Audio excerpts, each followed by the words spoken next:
PhD complete করার পরে যারা ভাবছেন ইন্ডাস্ট্রিতে জয়েন করবেন, একাডেমিয়াতে ইচ্ছা নেই বা সিভি ততটা স্ট্রং নয়, প্রপার কানেকশন হয়নি, গডফাদার নেই, কোনোভাবেই একাডেমিয়াতে ঢুকতে পারবেন না। আর ভাবছেন ইন্ডাস্ট্রি জয়েন করার আগে ইউরোপ বা আমেরিকা থেকে একবার ২-৩ বছরের পোস্টডক এক্সপেরিয়েন্স করেই আসি না। ওখানে ইউরোপ আমেরিকা ঘোরাও হবে, নীল সমুদ্রের সামনে ২-৪টে ছবিও তোলা হবে, আইফেল টাওয়ারের সামনেও ছবি তোলা হবে। আর তারপরে তো ফিরে এসে আমি ইজিলি ইন্ডিয়াতে জয়েন করতে পারবো। তাদের উদ্দেশ্যে একটা স্ট্রং কথা বলি শুনুন, হচ্ছে কোনো ইন্ডাস্ট্রি পোস্ট ডক্টরাল এক্সপিরিয়েন্সদেরকে নরমালি চাকরি দিতে চায় না। তার কারণ যখনই পোস্ট ডক্টরাল কেউ করে আসে তার বয়স অনেকটা বেশি হয়ে যায়, তাকে বেশি বেতন দিতে হয়। সেক্ষেত্রে ফ্রেশ পিএইচডিদেরকে কিন্তু বেতন কম দিলেও তারা জয়েন করতে পারে। ঠিক আছে? তার জন্যই সবসময় ফ্রেশ ক্যান্ডিডেটদেরকে প্রেফার করে। আর ইন্ডাস্ট্রির যে রিসার্চ আর যে একাডেমিক রিসার্চ দুটো কিন্তু সম্পূর্ণ আলাদা।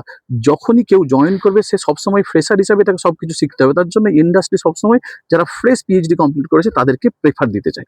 ঠিক আছে? আর যদি আপনি ২-৩ বছর পোস্ট ডক এক্সপেরিয়েন্স করে আসেন তখন কিন্তু আপনি ঢুকতেও পারবেন না। তাই বারবার ধরে বলছি, যদি দেখেন যে আমার বিদেশে সেটেল হওয়ার অপশন নেই বা ইচ্ছা নেই বা আমি একাডেমিয়াতে ঢুকতে পারবো না, ঠিক আছে? তাহলে কোনোভাবেই পোস্ট ডকের ট্র্যাপে পড়বেন না।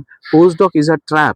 আপনি যখন ৩৫ বছর ৪০ বছর বয়স পর্যন্ত পোস্ট ডক করবেন আর তারপরে যখন পোস্ট ডক আর হচ্ছে এক্সটেন্ডেড হবে না, কোনো চাকরি থাকবে না, তখন কিন্তু এমন ফ্রাস্ট্রেটেড হবেন যে কোথাও চাকরি পাবেন না, নিজেকে মানসিক রোগী মনে হবে। মনে হবে এত দূর করলাম কিসের জন্য? আমি চোখের সামনে বহু মানুষকে দেখেছি।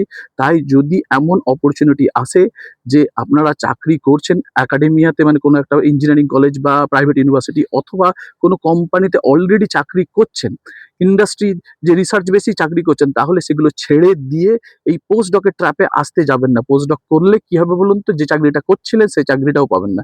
আমি প্রত্যেকদিন এরকম বহু কোয়েরি দিয়ে মেসেজ পাই যে আমি এই চাকরিটা করছি ইন্ডাস্ট্রিতে, তারপরেও আমি আ একটু পোস্ট ডক এক্সপেরিয়েন্স যেতে চাই। ইউরোপ আমেরিকাতে একটু একটু এক্সপেরিয়েন্স হবে, একটু ঘোরা হবে। তাদের উদ্দেশ্যে আমি আবার বলব, ভুল করেও পোস্ট ডকের ট্র্যাপে যাবেন না। যে চাকরিটা করছেন সেই চাকরিটা করুন। শুধু বিদেশে আসলে কি হবে? ১ বছর ২ বছর শুধু ইউরোপ আমেরিকা ঘোরাই হবে, নীল সমুদ্রের সামনে ছবি তোলাই হবে। আল্টিমেটলি কাজের কাজ কিচ্ছু হবে না।